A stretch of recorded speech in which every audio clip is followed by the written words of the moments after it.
While the world's attention was fixed on the dramatic aerial confrontation between Iran and Israel, a crisis of a different nature was rapidly unfolding in Eastern Europe, threatening to unravel the Ukrainian war effort from within. The Ukrainian capital of Kyiv is reportedly in a state of political and military turmoil, following a major tactical breakthrough by Russian forces near the strategic city of Pokrovsk in the Donetsk region. This Russian advance, the most significant in over a year, has not only created a severe military emergency on the front line, but has also ignited a firestorm of recrimination and bitter infighting within Ukraine's senior leadership. The fabric of national unity, stretched thin by years of brutal warfare, now appears to be tearing under the immense pressure of a battlefield defeat, leading to what some insiders have described as a meltdown of command and control. The loss of fortified defensive lines that were held for months has sent shockwave through the government, sparking a desperate and angry search for who is to blame for the collapse. The Russian breakthrough was reportedly achieved through a concentrated armor assault, capitalizing on Ukrainian shortage in artillery, ammunition, and exhausted frontline troops. Russian columns punched through a weakened sector of the Ukrainian line, advancing several kilometers in a matter of hours and threatening to envelop a large number of Ukrainian troops. Pokrovsk is a vital logistic hub for the Ukrainian military in the Donbas, serving as a primary artery for supplies and reinforcement. Its potential encirclement or capture would represent a catastrophic blow to Ukraine's ability to defend the remainder of the Donetsk Oblast and could trigger a wider collapse of the front. The speed of the Russian advance caught the Ukrainian General Staff by surprise, prompting panic. Emergency meeting in Kyiv as military planners scrambled to understand the scale of the disaster and formulate a response with rapidly dwindling reserves. This military setback has unleashed a fierce blame game between the office of President Volodymyr Zelensky and the military high command under Commander-in-Chief Oleksandr Syrsky. Sources within the presidential administration have reportedly expressed deep frustration with the military leadership, questioning the strategic decisions that led to the front line's fragility. They point to intelligence failures that did not anticipate the timing of the main thrust of the Russian offensive and have raised concern about the competence of field commanders in the Pokrovsk sector.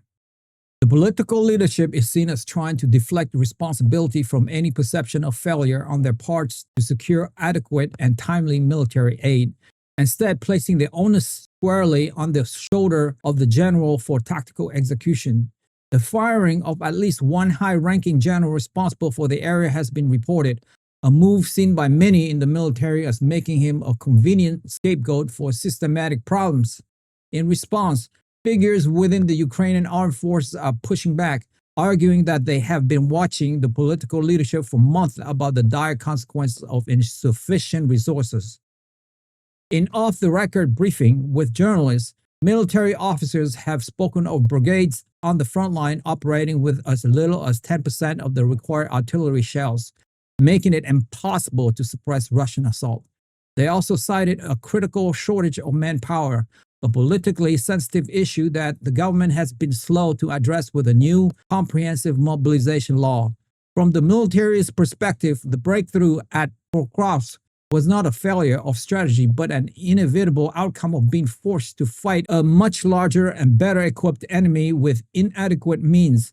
General Syrsky is said to be in a near constant state of dispute with the president's office, arguing for the authority to make difficult and unpopular decisions, including tactical withdrawals to more defensible positions, a move the political leadership's fear would be seen as a sign of weakness and damage national morale. The infighting is no longer confined to secure bunkers and has begun to spill out into the public domain, eroding the image of unity that the Ukrainian government has worked so hard to project.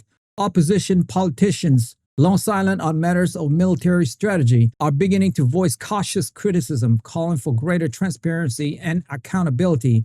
The public, which is growing increasingly wary of the war, is being exposed to conflicting narratives that are sowing confusion and anxiety. This internal chaos could not come at a worse time for Kyiv. The government is in the process of making urgent new appeals for military assistance from its Western partners, particularly the United States. The perception of a dysfunctional and feuding leadership in Kyiv is likely to be viewed with great concern in Washington, where the Trump administration has already expressed skepticism about the level and nature of future support. The crisis at Pokrovsk is therefore not just a battle for territory, it is a battle for the very credibility of the Ukrainian state and its leadership, both at home and in the eyes of its most critical international backers. In a significant and potentially decisive shift in policy, the Trump administration has officially rebuffed an urgent and desperate appeal from Kyiv for a major new infusion of advanced weaponry. The Ukrainian government, reeling from the military collapse near Pokrovsk and consumed by internal strife, had made a direct plea to Washington for long-range offensive systems and a massive increase in military hardware, arguing it was the only way to stave off a catastrophic defeat. However, in a move that sends a clear and sobering message to both Kyiv and European capitals, President Donald Trump has declined to provide the specific types and quantities of arms requested, signaling a fundamental change in the American approach to the conflict. This decision effectively ends the era of near unconditional military support for Ukraine and aligns with the president's long-standing American First doctrine, prioritizing American military readiness and strategic interests over open-ended foreign commitment.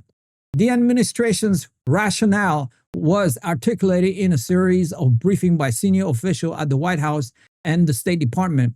A senior national security advisor, speaking on conditions of anonymity, explained that the decision was based on a sober assessment of American interests and the current realities on the ground. The primary concern cited was the state of the U.S. military stockpiles, which have been significantly drawn down over the past few years, with new urgent security demands arising in the Middle East following the Iranian attack on Israel. The administration has determined that its first priority must be to ensure the readiness of its own force and key allies like Israel. The president will not mortgage the security of the American people to fuel a perpetual conflict thousands of miles away. The official stated bluntly, "Our resources are finite, and they must be allocated where they most directly serve the national interests of the United States." This pivot is also deeply rooted in the administration's insistence that European allies bear a greater share of the burden for their own continent's security. For years, President Trump has been a vocal critic of NATO members failing to meet their defense spending commitment. Now, faced with Kyiv's plea, the White House is using the opportunity to force the issue. The message from Washington to capitals like Berlin, Paris, and Brussels is clear. America will no longer serve as the primary arsenal for Ukraine's defense. The administration believes that the economic powerhouse of Europe are more than capable of providing the level of support Ukraine needs, and that their failure to do so thus far represent an over-reliance on American generosity. This is a European problem on Europe's doorstep. Another official remarked it requires a European solutions led and funded by Europeans. In a formal diplomatic statement, Secretary of State Marco Rubio carefully framed the decision not as an abandonment of Ukraine, but as a recalibration of support toward achievable and realistic goals. Secretary Rubio explained that future American aid would be conditioned on a new strategy focused on defense and deterrence, rather than on large-scale offensive operations to reclaim all lost territory, which the administration now views as an unsustainable objective that risks a direct and wider war with Russia. "We are committed to helping Ukraine defend its sovereignty and secure its border," Rubio said. "We will provide them with the tools to hold their lines, impose heavy costs on the aggressor, and bring this conflict to a negotiated settlement from a position of strength. But we will not provide offensive weapons that would only serve to prolong the fighting indefinitely and risk a catastrophic escalation that is not in the interest of America or the world." This distinction is critical. The administration is not cutting off aid entirely, but is fundamentally altering its purpose and scope, withholding systems like long-range ATACMS missiles and a large number of F-16 fighter jets that Kyiv sees as essential for turning the tide of the war. The news of the American rebuff was received in Kyiv with a mixture of shock, anger, and despair, amplifying the political meltdown already underway. A senior member of the Ukrainian presidential administration described the decision as a stab in the back and warned that it would have devastating consequences on the battlefield.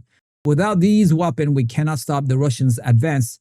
This decision will cost thousands of Ukrainians' lives and could cost us our country, the official said in a distraught communication with international media. The Ukrainian government now finds itself in an impossible position, facing its most severe military crisis since the start of the full-scale invasion, while its most powerful backers is unilaterally changing the terms of its support. This public rejection from Washington is certain to further inflame the internal blame game, with the military command now able to argue that their hands are tied by a lack of Western support, while the political leadership will face intense criticism for failing to maintain the confidence of its key ally. The decision effectively validates the worst fears of those within the Ukrainian government who worried that a Trump presidency would mean the end of the robust support they had come to rely on. The reverberations of the White House policy shift on Ukraine were felt almost instantaneously across the Atlantic, with the most forceful and indignant response coming from Paris. French President Emmanuel Macron publicly voiced his profound disappointment and anger at the American decision, characterizing it as a dangerous and short-sighted retreat that threatened the security of the entire European continent. In a specially convened press conference at the Élysée Palace, Macron did not mince words, stating that abandoning Kyiv in its most desperate hours was a grave strategic error that would only embolden aggressors worldwide. His frustration was palpable as he argued that the fight in Ukraine was not merely a regional conflict, but a struggle for the very principle of international law and national sovereignty that forms the bedrock of European peace and stability. The French leader's sharp rebuke signifies a deepening rift within the Western alliance, exposing a fundamental disagreement on how to handle the war in Ukraine and the future of the transatlantic security partnership. President Macron directly challenged the Trump administration's rationale that European nations must bear a greater share of their burden.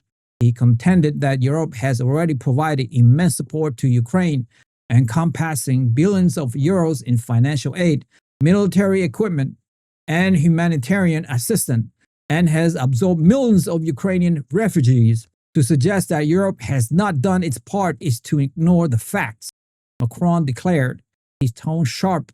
We have opened our homes and our treasuries. Our commitment is unwavering. This is not a question of burden sharing. It is a question of shared responsibility and of holding true to our values. One cannot simply decide that freedom is no longer a priority when the fight becomes difficult. Macron framed the American move as an act of isolationism that would leave a vacuum on the world stage, forcing Europe to accelerate its own plans for what he has long championed, strategic autonomy. The French president immediately followed his words with action, announcing that he was dispatching his foreign and defense ministers for urgent consultations in Berlin and Warsaw to coordinate a unified European response. He called for an emergency summit of European Union leaders to be held within the week to forge a new consolidated package of supports for Ukraine designed to partially fill the void left by the United States. The goal, he explained, was to create a European security pillar capable of acting decisively, even without American leadership at the forefront. This initiative is being seen as a direct attempt by Macron to rally the continent and assert French leadership in a moment of crisis, transforming a moment of transatlantic weakness into an opportunity to advance his vision for a more self-reliant Europe. The reaction in other European capitals was a mixture of shared alarm and cautious deliberation. In Germany, government officials expressed deep concern over the American decision, though their public statements were more measured than Macron's fiery condemnation, reflecting Berlin's traditional reluctance to openly break with Washington. However, leaders in Poland and the Baltic states of Estonia, Latvia, and Lithuania, who shared a border with Russia or its exclave, reacted with undisguised panic. The Polish Prime Minister issued a statement declaring that any wavering in support for Ukraine is a direct threat to Poland's own national security, echoing Macron's sense of urgency and betrayal. This deep anxiety along NATO's eastern flank highlights the profound fear that an American pullback could leave them vulnerable to future aggression. The starkly different tones from Paris, Berlin, and Warsaw underscore the challenge Macron faced in forging a truly unified European consensus. While there is broad agreement on the threat, there is far less unanimity on how much risk, cost, and responsibility each nation is willing to assume now that the American security backstop appears to be retracting. The upset in Paris is more than just one leader's frustration. It is the sound of a continent grappling with the sudden and unnerving reality that it may be on its own. Many of my listeners, like 70%, haven't subscribed to my YouTube channel. And so many of you don't even know that you haven't subscribed. And that is actually what makes the show going. It's almost like you're making a donation to the show.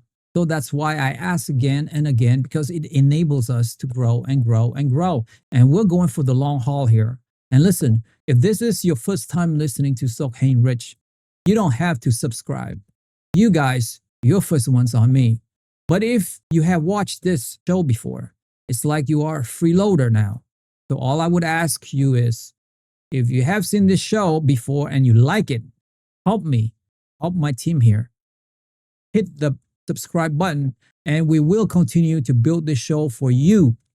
That I swear. Thank you to all of you guys who have subscribed. It means a lot to me. Now hit that subscribe and like button. Now, thank you so much. That's all for me for today. I will see you soon. Bye for now.